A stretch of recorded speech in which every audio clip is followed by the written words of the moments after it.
Ikalabing-pitong kabanata. Ang Perya.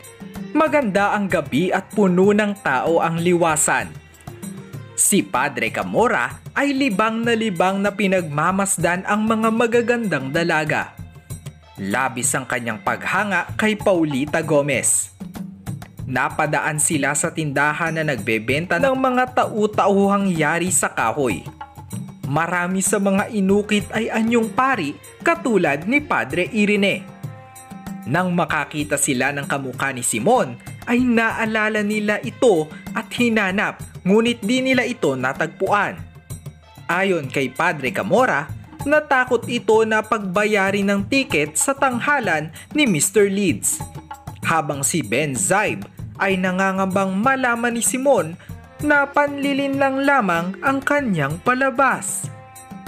Talasalitaan, liwasan, parke ng isang lugar na may espasyo para sa pag-aaliw, paghanga, iniidolo o nagustuhan ng isang tao o bagay, inukit o panlililok, nangangamba o nag-aalala, panlilinlang o pandaraya.